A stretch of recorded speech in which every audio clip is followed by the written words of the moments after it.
ชมวิวเนาะชมภาพบรรยากาศกลางคืนเนาะป้าจ้ะหลายแห่งคนป้าจ้ะที่ค่อนข้างที่จะงามเลยกันดีเนาะสวนหนีค่ะมีแต่ชาวต่างชาติทั้งนั้นเลยนะทุกคนอยู่กลางแม่น้ำเจ้าพระยานะเนี่ยสวนบนเรือว้าวเรือมาแล้วทุกคนเรือมาแล้วเรือลอดสะพานนะคะทุกคนสบายดีสวัสดีค่ะพี่เอฟซีทั้งฝั่งไทยแล้วก็ฝั่งลาวนะคะวันนี้น้องขวัญอยู่ที่สวนลอยฟ้าอยู่ที่สวนลอยฟ้ากลางแม่น้ำเจ้าพระยานะคะทุกคนน้องขวัญก็ไม่อยากเชื่อเลยว่าจุดนี้มันจะมีสวนลอยฟ้าด้วยนะคะทุกคนคือตอนนี้ก็คือต่างชาติเยอะมากนะคะทุกคนเดี๋ยวเราจะไปดูกันค่ะนี่นะคะทุกคนเยอะมากเนาะทุกคนเนาะน้องมีเนาะใช่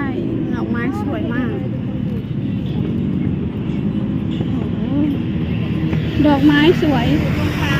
นี่ข้างล่างก็จะเป็นแม่น้ำเจ้าพระยานะคะทุกคนแล้วจุดนี้ก็จะเป็นสวนให้สีเสือเนาะว่ามันสิมีอยู่ตรงกลางแม่น้ำเจ้าพระยาแต่ว่า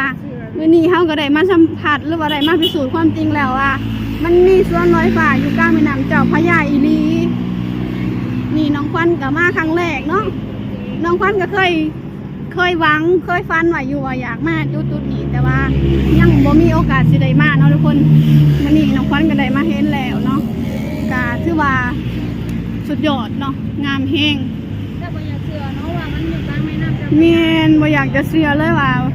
มันอยู่กลางแม่น้ำเจ้าพระยาอีหลีเนาะเบิ่งคนลายนะทุกคนแต่ว่าบ่มีขยะจักชิ้นเลยเชื่อบ่ว่าจุดนี้สิมีแบบพนักงานดูแลเนาะพนักงานดูแลทำความสะอาดหรือว่า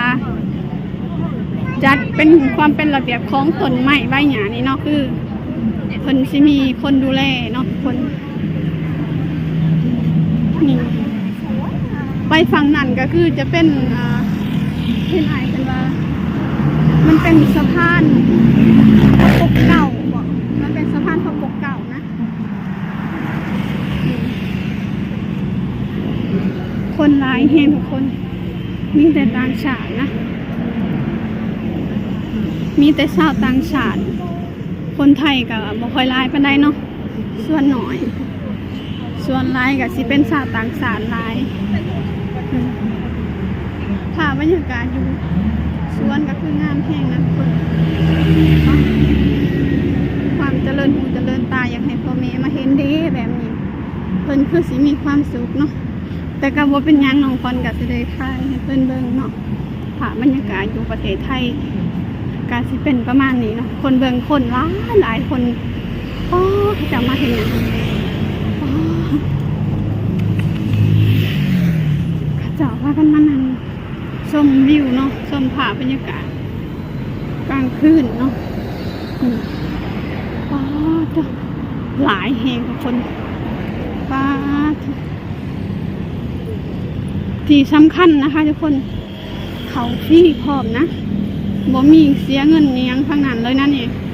คือเขาฟรีนะคะทุกคนบ่มีการเสียเงิน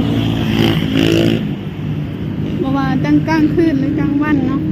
คือเขาฟรีมาเลยบรรยากาศ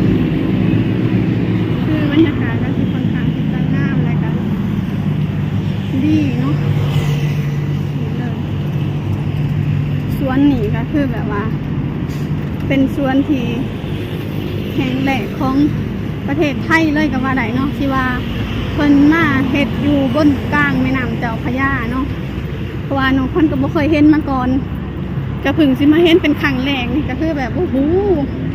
คนไทยเขาทำได้จังได้อันนี้คือมาเฮ็ดอยู่กลางแม่น้ำเจ้าพระยานี่คือแบบคือเพิ่นคือสิทำถึงแห้งนะทุกคนเพิ่นคือสิทำถึงแห้งนะ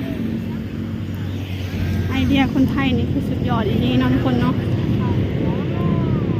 นี่เบิ่งวิว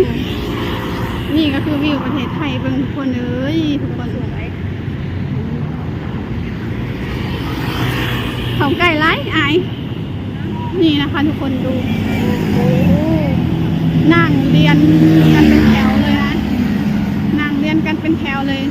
มีแต่ชาวต่างชาติทั้งนั้นเลยนะทุกคนอยู่กลางแม่น้ำเจ้าพระยานะเนี่ยสวนวนเรือว้าวเรือมาแล้วทุกคนเรือมาแล้วเรือลอดสะพานนะคะทุกคนดูโอ้สุดยอดแห่งนี้ทุกคนเลยว้าวน้องขวัญเห็นคนมานั่งแล้วสิแล้วคิดเห็นแบบภาพบรรยากาศตอนแบบว่าเข้าไปดินบุญนะทุกคนแบบพระเจ้านั่งเบิ่งแบบว่าช่วงที่พระเจ้าแบบว่าเปิดลำวงไหมเลียนกันเลยเขาลำวงเต้นฟรีนะเต้นแต่ว่าบ่ได้เขาฟรีนะทุกคนแต่ก็เสียเงินอยู่แต่นี่ก็คือเขาฟรีนะคือทางขึ้นนี่ก็แบบว่าคนนี้ก็เห็นแข็งแห้งลายเนาะทุกคนแข็งแห้งเลยก็ปลอดภัยต่อชาวต่างชาติหรือว่านักท่องเที่ยวทุกๆคนที่มาเที่ยวเนาะคือให้ความปลอดภัยแบบ100%เลยก็ว่าได้เนาะทุกคนเสียค่ะ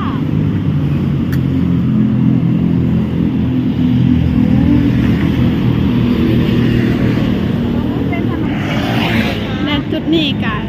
สิมีถนนมาทุกคนมีถนน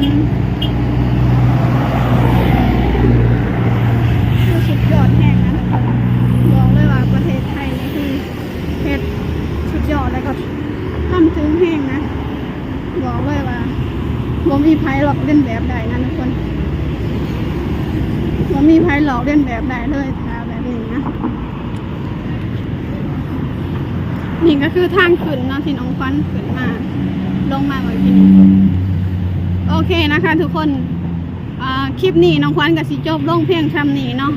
ก็พบกันใหม่คลิปหน้าเด้อจ้าฝากพี่ๆ FC เข้าไปกดติดตามแล้วกดไลค์กด Subscribe ให้น้องควันหน่อยเด้อจ้าขอกล่าวคำว่าสบายดีสวัสดีค่ะ